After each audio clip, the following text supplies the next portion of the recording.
that, just get up quietly and do so. Now let's just quickly go back to our rules for drawing our magnetic fields. So they always point from north towards south. They are the direction that a map compass would align themselves with. Remember that our map compass is sometimes the red end is called the north-seeking end. That's for the geometric north for the early explorers. Please recall that our north-seeking end is actually north magnetized, and it's trying to find the south pole of the magnet. Okay? The field lines, that the density represents the strength.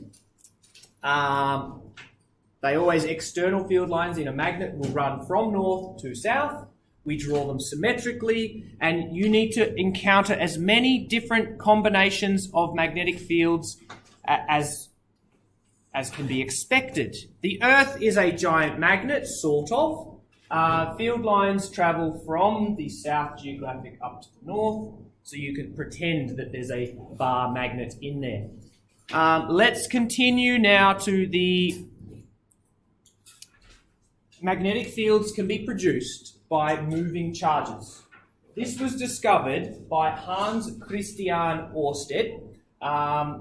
He was doing some experiments with current, and he noticed that when he passed current through a wire, have a look over here, this literally occurred by chance, that when he passed current through a wire, he had a nearby compass that suddenly jumped when the current was turned on. Okay? And so that got him thinking about what the heck's going on. This is a vertical compass, and obviously, hopefully without the air conditioner, it's going to want to, oh no, that's bad. It would like to align itself with the Earth's magnetic field. So if I could get this guy pointing north, he would hopefully align himself at 66.4 degrees to the horizontal. But for this behind, it wants to align itself horizontally. It's trying to, but I just shorted out the power pack, so I wasn't really able to demonstrate that effect for you. Now, we are still screen capturing, and I'm just going to very quickly quit airtime. The IT might get a filthy email from me. We are connected, we are secured, we are safe. We are in a very safe space here. Now it's going to ask for a code, and I'm not able to type it in because I don't have my keyboard. Oh, thanks.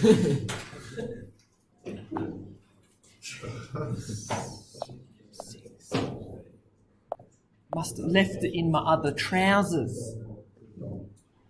All right, let's hope that was just a once-off. All right, so he investigated this phenomena further, and he was able to find that the magnetic fields seemed to be radial. They were circular around the wire. Okay, and so these magnets. Many of these compass magnets are dodgy, and there might be some magnetic effects going on by the fan, but they should really all be trying to point themselves north. Maybe not the case, but let's just get these guys in focus. When he... Oops. Did something happen? No. Do you see anything? Let's have a look. Oh, all right. We're getting some current going on here, and they all seem to be going around in a circle. That one's dead. That one's dead. Come on, maybe he's upside down. Oh, no. Hopefully you should see that they're spiraling around in a circle. The magnetic field seems to be, from your point of view, going around clockwise, except for him. Some of these are dodgy, so... Oh, I've got a test one. I've got one on a stick. Where's my test charge on a stick? What? There he is. Here we go.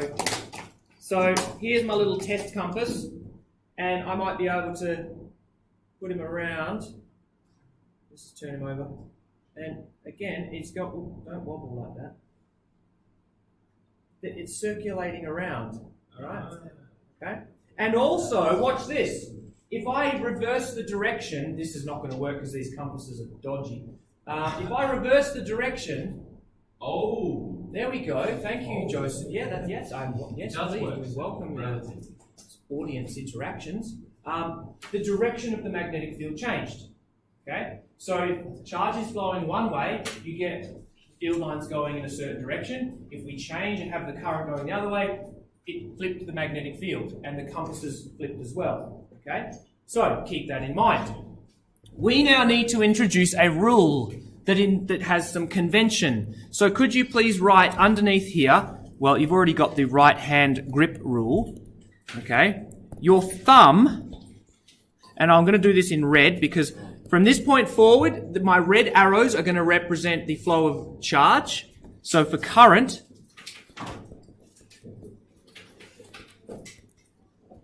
thumb points in direction of conventional current.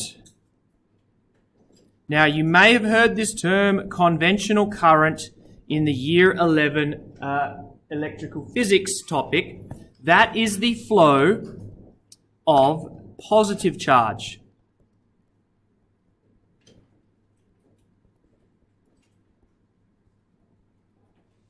Unfortunately, this rule or convention was made before they even had discovered the electron by J.J. Thomson, before they'd even figured out that it was the electrons that were moving through the wire.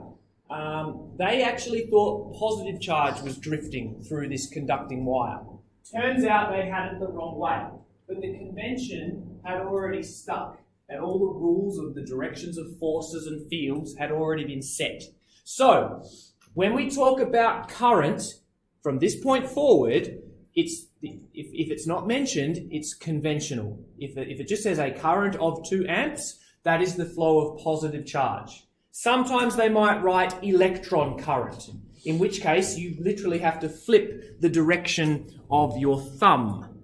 So, the next thing is your fingers curl around and provide direction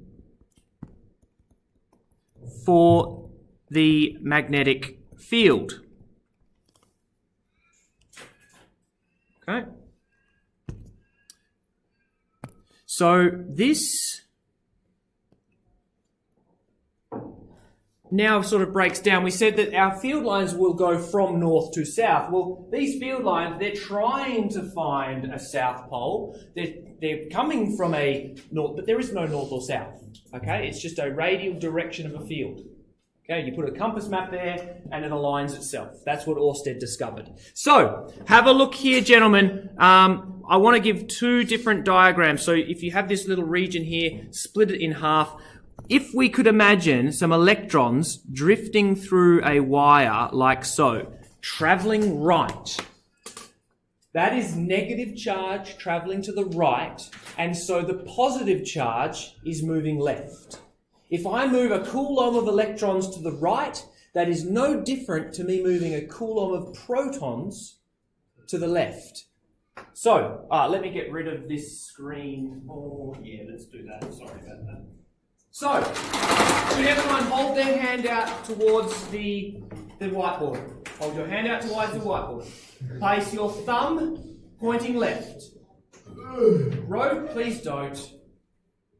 I'm screen capturing. Thank you. Rotate your wrist so that your fingers are now above your thumb. They are pointing into the page. So above this wire, the field will be travelling into the page. And we learnt in our previous lesson, you put your thumbs down now, in the previous lesson that if we want to represent something going into the page, we are going to draw crosses. Okay? Now please draw your crosses evenly spaced, because we know that when charge moves through a wire, Kirchhoff's law says that the current will be constant throughout that wire. They don't bunch up. You don't have electrons bunching up like cars on a freeway and spreading out like cars on a freeway. They will spread themselves out evenly. And so you would get an even field as you run along the wire. It's not going to get strong or weak as you run parallel to the wire. Now, put your thumb back out to the projector. Can you please pronate your wrist so that your fingers are now beneath your thumb? Beneath the wire, your fingers are pointing out of the page. So we're going to draw beneath the wire a field that's coming out of the page. So for every cross, we're going to write a dot. Okay? It might seem simple, but there's a lot of stuff going on in this diagram. You are showing conservative fields, you are showing Kirchhoff's law, you are showing the direction of the field as per the Oersted right-hand grip rule. Now, it turns out that as you get further from the wire, the magnetic field has to travel further through space.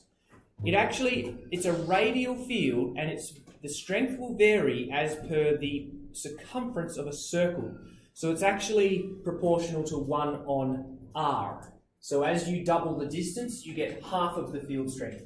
As you triple the distance, you get a third of the field strength. We would represent that, well, on this diagram, we would represent it by smaller dots, maybe less of them. But you might be able to see this diagram that I've stolen over here. Thumb goes up, fingers go around. We've got a bit of an oblique view of the field at this point. You might notice that the spacings get bigger and bigger. And that's an important one that can sometimes trick students, that your spacings get larger and larger. Oh, thank you, just decided to...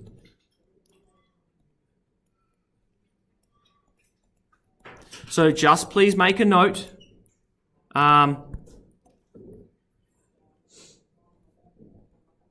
Weaker field.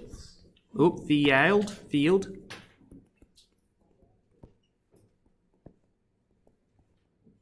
As R goes up, because our field strength is proportional to 1 on R. More of that later. It's an inverse proportion.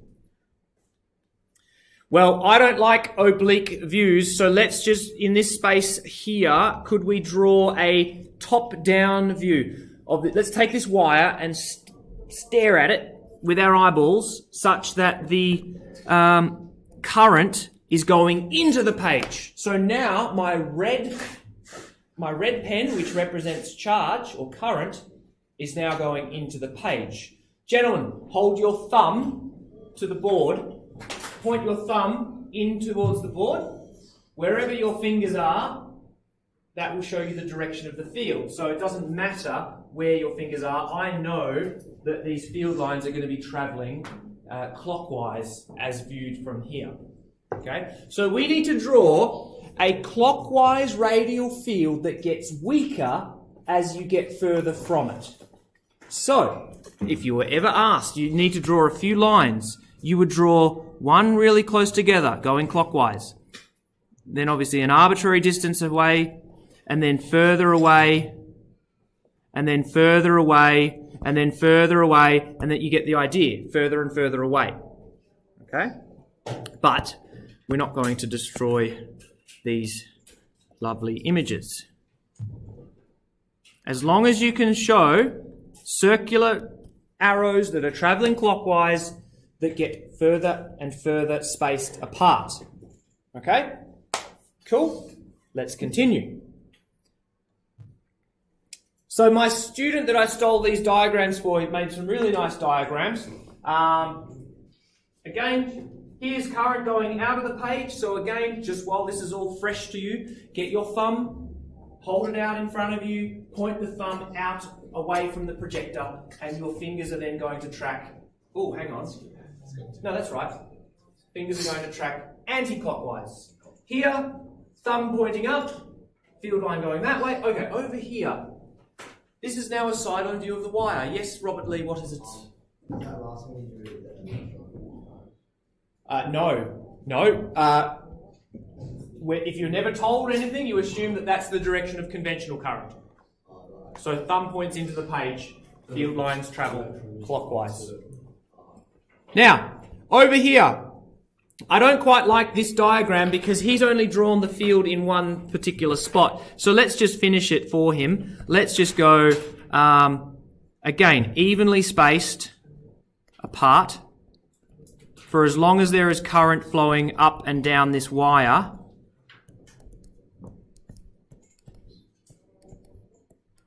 all right? And again, try and keep them the same distance. If your X's and dots drift further or, you know, that's going to say that the field is changing. Okay? All right. Now, there's an equation. Could I get you to just skip page 21 and get to page 20? Oh, I was supposed to delete all of this. Oh, that'll do. Page what? 23. All right.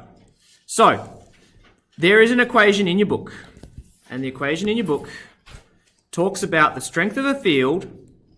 It depends on the current. So, the greater the charge, the more electrons you have flowing, the greater the magnetic field that will be produced.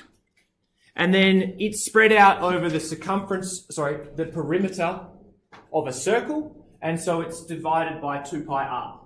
But then we've got this new symbol here. That is the permeability of free space. In your data sheet, that is the magnetic constant. Remember, that is how magnetic fields travel through a vacuum. The permeativity is the electric constant. That's epsilon naught. In your data sheet, it says magnetic constant mu naught and electric constant epsilon naught. The way I remember it, gentlemen, is to write permeability. You see what I'm doing there? Permeability. The B, permeativity or permeability. B is the symbol for magnetic field. So the permeability, that's the one for magnetic fields. You are going to encounter both of those equations, Coulomb and Coulomb's constant and the magnetic constant. Now, it's 4 pi times 10 to the negative 7. Don't ask me why. Don't worry about the units. We can look at dimensional analysis another time. But there's our equation. And so here, let me just go back to my black pen. That's in your data sheet. Okay? It's the strength of a magnetic field, a distance from a current carrying conductor. So it depends on only 2 things. The amount of current flowing and how far you are from the wire. Okay? So, consider a 5 amp current flowing through a wire as shown. We've got electrons traveling to the right, so our thumb points to the left. Just before we look for the magnitude, let's use our right grip rule to see that at point A and B, finger points into the page, so that would be into the page above, and at point C, rotate. Because the conventional current's going the other way. Fingers point into the page above, rotate your hand so that your fingers are now below, your fingers are pointing out of the page. Okay? If you're still in confusion, just make a note. Thumb points left. Positive charge is moving left, analogous to negative charge moving right. Now, let's find the magnitudes of our fields. So I would say that since we are the same distance at point A, that the field strength of A would equal the field strength of B because we're the same distance. Let's throw everything in. Mu naught I over 2 pi R. So that's 4 pi 10 to the negative 7 by 5. That's a 5 there. Over 2 pi by 0.02. Cancel-y. Wait, no, I can't do that. Well, you know what I'm trying to do. Calculator gives a value of 5.00 times 10 to the negative 5 Tesla. So, we use that equation to determine the magnitude. We use the right grip rule to say that it's now directed into the page. Okay? And then, obviously, we've got to change up the field strength at point C. Now, the current stays the same, so our numerator has the same value. But now we've increased our radius by a factor of 10. So we've gone from 0.02 to 0.2. Right? So if we've increased R by a factor of 10, then we're going to decrease the field strength by a factor of 10. So you get your calculator out, or we simply decrease this value by a factor of 10, and we would get 5.00 10 to the negative 6 Tesla out of page.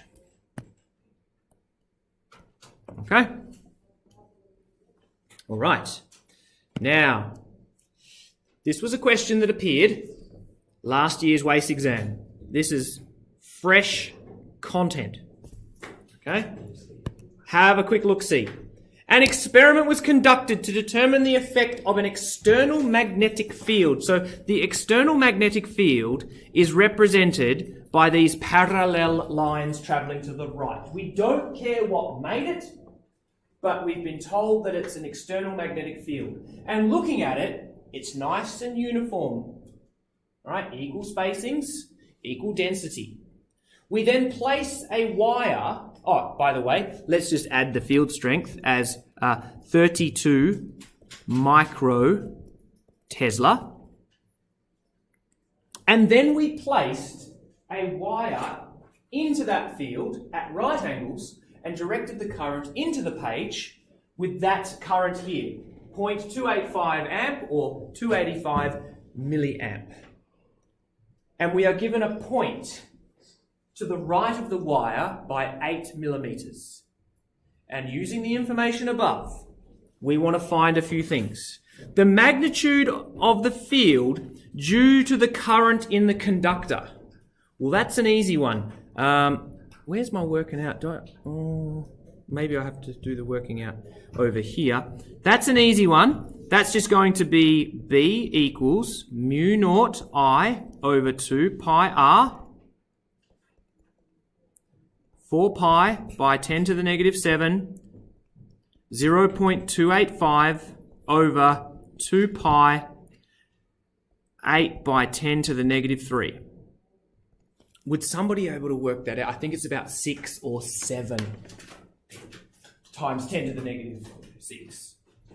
So if you wouldn't mind solving that for me.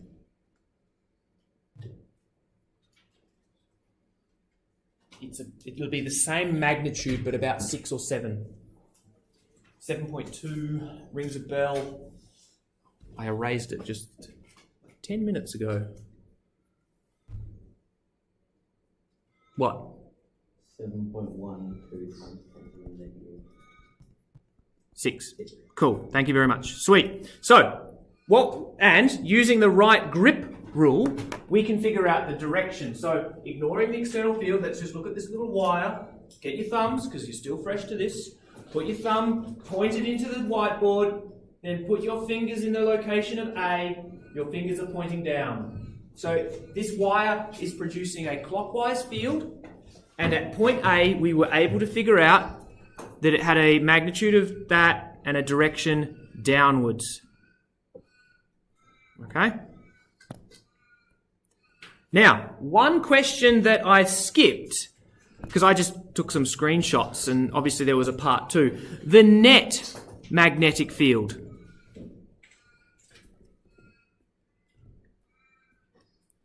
At A.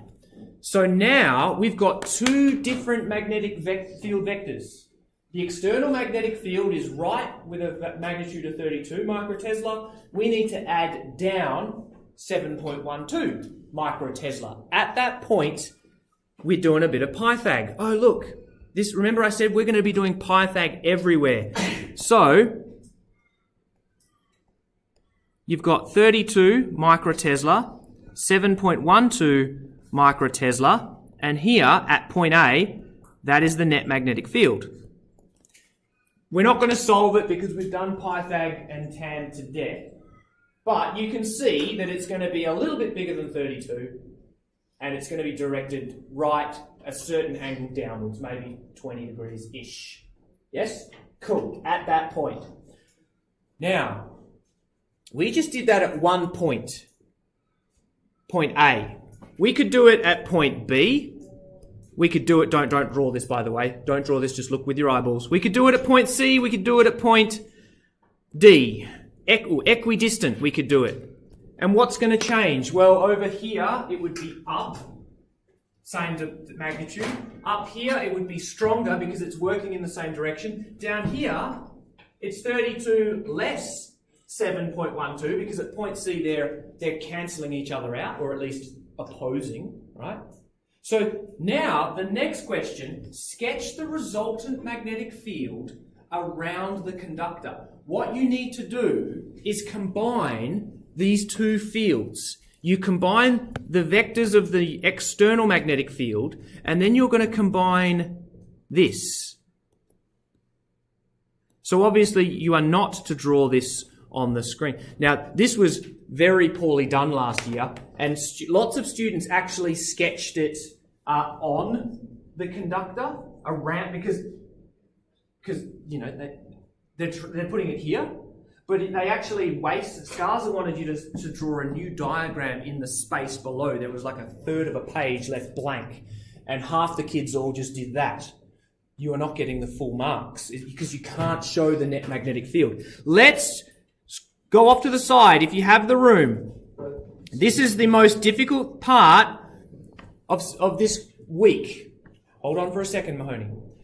You need to draw the vector addition above. Now just have a look. Above, they're working together.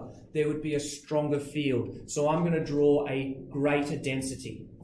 Below, close to the wire, they would cancel. There would be a distance beneath where you would have 32 left and 32 right. There would be 0. But then as you get further away from the wire, its field decreases. And so the right external magnetic field begins to win again. How could we draw a weak right that as you go lower and lower becomes stronger? Well, you draw sparsely dense lines which then get denser and denser. It's tricky, but we just worked out at this point we should have a down diagonal right. I'm going to attempt this in one hit. Here we go. Are you ready? Here's the wire. Oh my gosh. All right, here we go.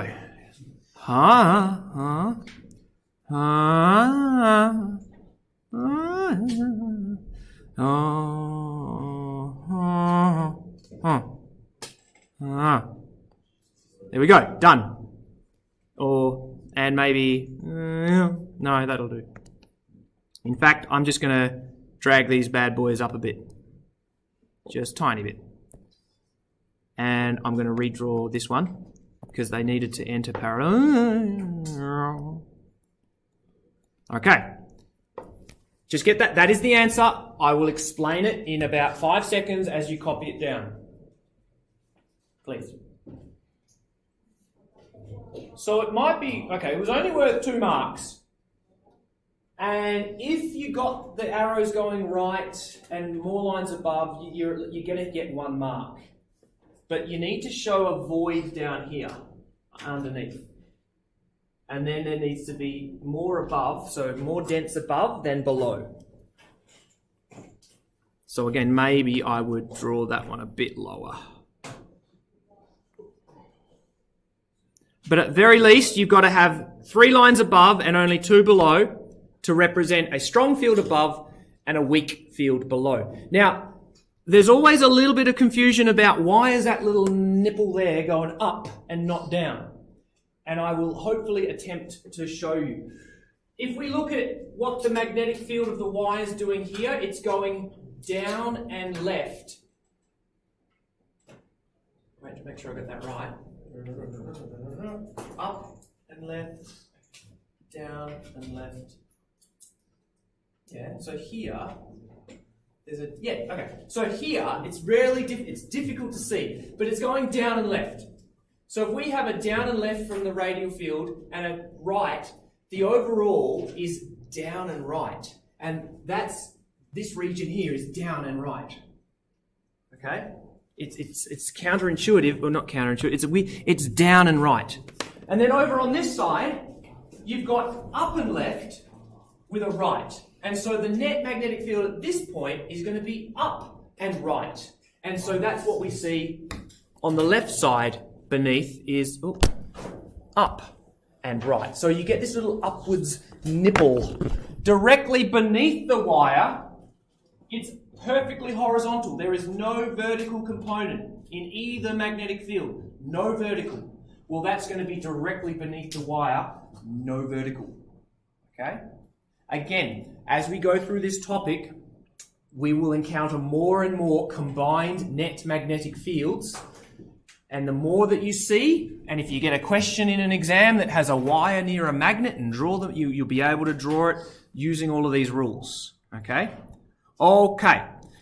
So, that was a lovely question because magnetic fields are vectors, and we can use vector addition techniques. Okay? They can combine, they can work together, they can cancel, or they can do Pythagoras.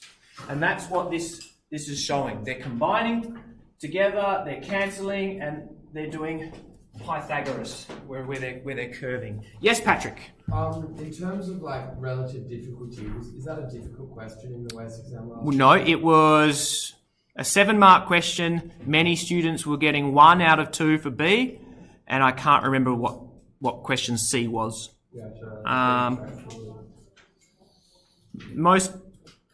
Maybe I might have been the remaining 3 marks would have been the Pythagoras. Okay, so it wasn't done too poorly. It's just that last question kids struggled with. Back to page number 21, please. Oh, we're about to have some fun here. Oh yes. Oh, the places we will go. Here we go. Here's my wire.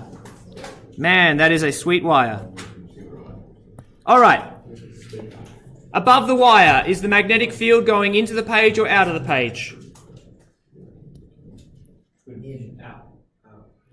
In, out. Okay, we've got 2 outs.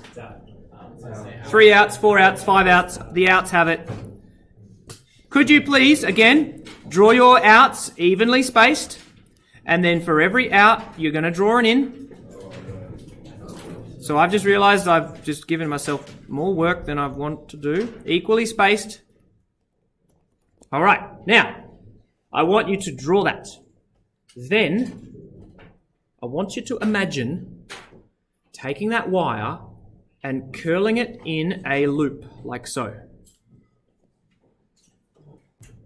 Okay? Take your wire, like your Hot Wheels track, and loop it around.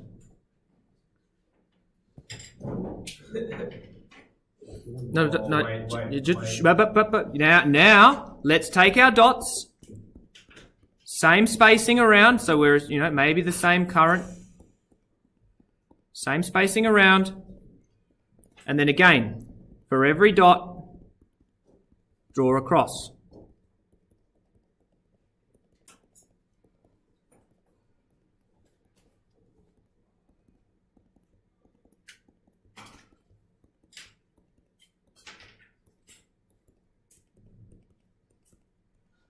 Please get to that point for me.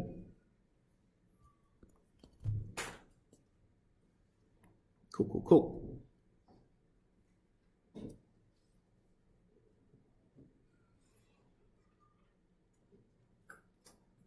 Now, you're just going to have to believe me here if it seems strange, but what you find is that you get a stronger density of dots per unit area inside the loop. You get a weaker or lesser density of crosses outside the loop. So we get a stronger magnetic field inside and a weaker field outside. Simply by curling a wire over on itself, you're going to get more field lines within the loop. Okay? Now, I'm going to slice this down the middle. Don't do that. I'm going to slice this down the middle, and I'm going to look at it from the right looking left.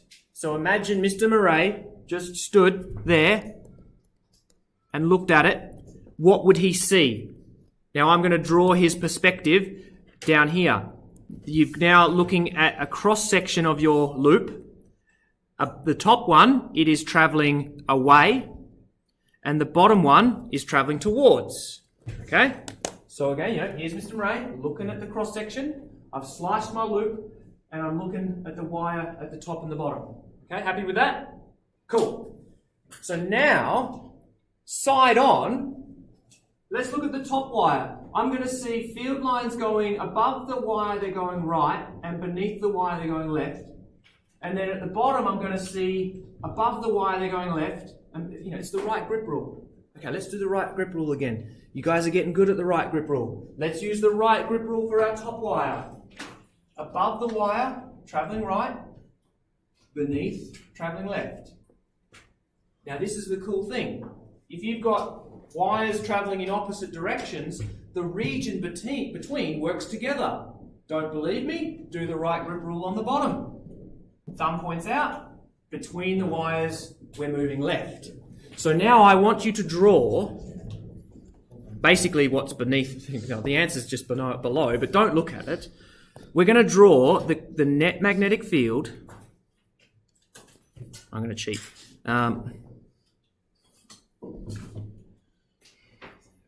Oh, I've already stuffed it up.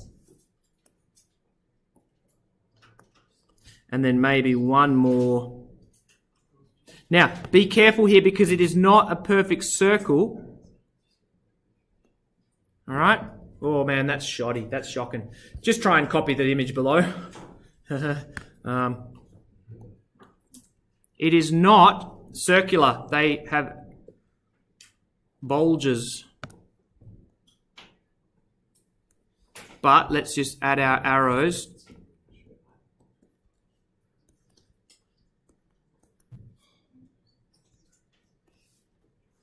Remember, these wires, these loops here will go around and complete, but I'm just not going to draw them because they're going to get in the way. So you can just sort of draw them like they have in the picture below. So again, this region here,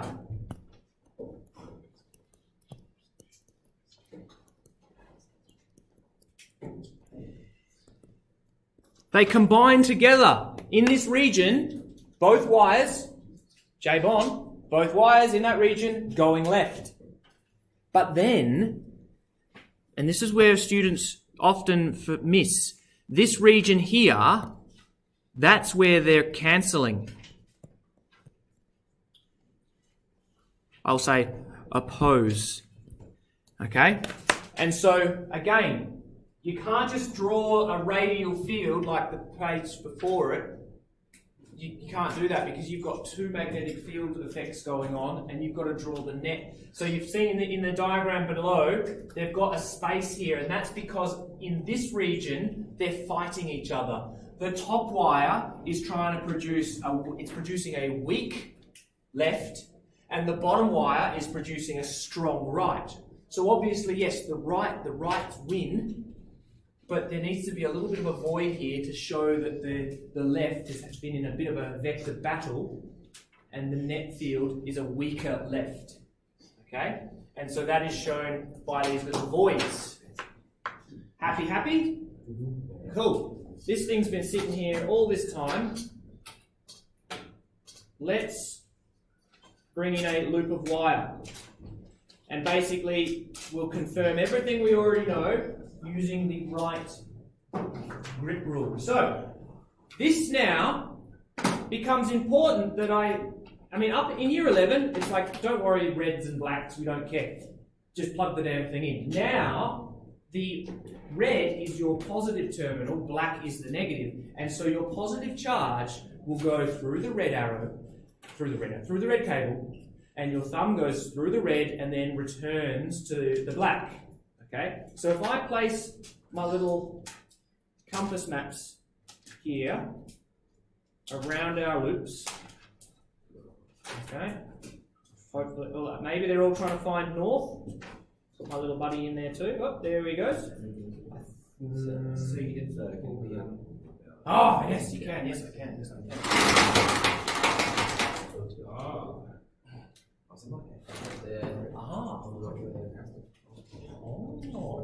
Oh, they're not really doing it, are they? Sure. No, not yet. It's not on yet. Oh. Okay, now let's follow, and if you can see this wire, please move your head balls so that you can see this. Your thumb is going up and around and then down. And so again, at the top, my thumb is pointing, that way. My fingers, when you rotate your fingers inside the loop, the field should be going downwards. All right, so when I turn this bad boy on, fingers crossed. Oh, stupid. They should all be. That one's dead. Oh well. They should all be pointing downwards. Come on, do your thing. There we go. They're a bit frictiony. They get stuck. All right, so you should be able to see they're going down and then they're going around. The wire's there, by the way, so they're going down and around circularly, exactly like that, but this has been rotated clockwise 90 degrees. If I was to change the direction, all right, thumb goes the other way, rotate your fingers, now the field's going to be traveling upwards. So if I reverse my current, they all travel up through. There we go, okay? So right thumb rule. Yes? Happy? Yeah. Cool. Flip it again. The middle one's struggling there. No, he's getting there. Go, mate. He's getting there, alright? Cool. Awesome. This lesson is going a hell of a lot better than yesterday's. I almost just wanted to bail out. Just leave the student sitting here. I'm going. See ya. No, can't do that. Okay. Solenoids. Alright. Now, that's where the lesson ended, but we still have 5 minutes left. Gentlemen. No. It is curving. Because once you get outside, obviously if you're equidistant from the line, from each wire, then you're going to be on this beautiful horizontal line, equal battle. But as soon as you go up or down, above that line or below that line, one of the wires wins out and we start to get a vertical curve. If we start packing more and more coils, then yes, outside of the coil, one will win. But inside your solenoid, the verticals all completely cancel out. So this is now what we're about to show. This is a solenoid that has 6 loops. Okay? And what you'll notice, every time you add a loop, add some more lines. Double the loops, you get double the line density. Have 10 times the loops, 10 times the line density. You can get solenoids with 1,000, 5,000 turns. Okay? And so each turn adds its own sets of field lines. So it is possible to get very, very, very, very strong magnetic fields within the solenoid. When you exit the solenoid, then it becomes that battle. The nearer wire wins, but the far wire is fighting. So outside the solenoid, your wires are opposing. They are fighting with their magnetic fields, but within the solenoid, they're working together. Okay? Just remember that. Now, here's the thing. I could drape a curtain over my solenoid and hide those wires from you, and you could come up and throw your iron filings around and get your compass maps out, and this would look like a bar magnet. You go, wow, we've got an external magnetic field that's going from north to south. Okay? And this is what you will be required to do. Unfortunately, you are going to have to do it in the holidays by watching a 20-minute YouTube lesson that's entitled Year 12 Physics Electromagnetism Lesson 7. Because this is the end of Electromagnetism Lesson 6. We just happen to get there about 6 minutes quicker than the other class. Okay? So, I will send you that link. The notes are still there. Okay, so you will draw this stuff and it'll take only 20 minutes. All right. So unfortunately, you have lost a lesson, but we're going to claw back 20 minutes. Also, gentlemen, I gave the other class some homework, and that homework is to complete the 5.1 review questions. And in fact, I gave them about 20 minutes of today's lesson to work on this.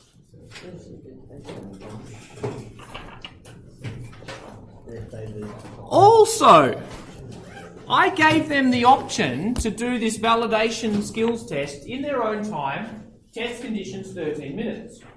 So in the second half of the lesson that you're missing, some students opted to do this. This is just a validation on electric field strength. I would encourage you to give yourselves 13 minutes, test conditions. The solutions are on the OneNote in the electric field, below the electric field page. So could you mark it, see how you go? If you want to, you can give it back to me in the next turn, or tell me what mark you got, or you can throw it in the bin the minute you leave this class. I don't care, it's your age. Oh, okay.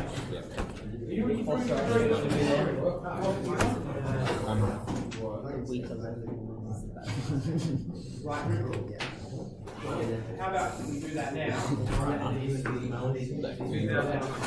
So, homework, holidays, 20-minute YouTube video. Give yourself 13 minutes. We're up to 33 minutes. Work through these questions. Might take you half an hour. Thank you. God bless. Have a good holidays. See you Saturday. See you Saturday. See you Saturday. Callum. No. Hang on. Hang on.